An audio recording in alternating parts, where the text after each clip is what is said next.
Алматы облысы Панфилов ауданы Сарытөбе ауылдық кітапханасы театр күніне байланысты Бикен Римоваға бейнебаян ұсынады.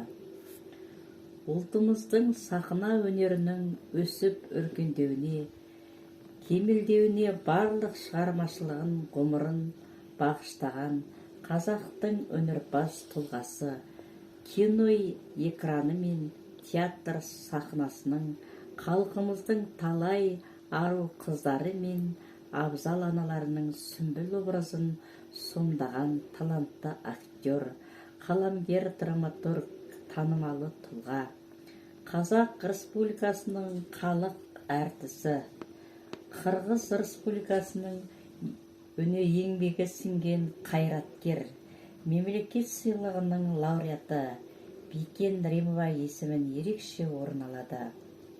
Оның жасаған рухани құндылықтары келер ұрпақ үшін мол таусылмайтын қазына. Бикен Римова 1923 жылы Талдықорған облысы Қаратал ауданы қазіргі Қазыбек би ауылында дүниеге келген.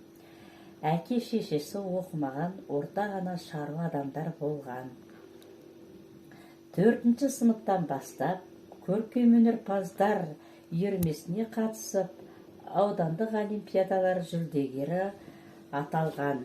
1938 жылы Алматыдағы республикалық олимпиадаға қатысып, 1939 жылы Бөрлітөбе ауданының орта мектептің 7-ші сыныбын бітірген соң, Алматыда есеп кредит техникумның экономика факультетіне түседі.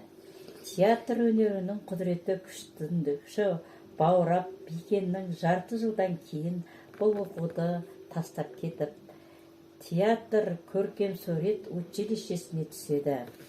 Оқи жүріп, Абайдың спектаклінде Әйгерімнің рөлін сомдайды.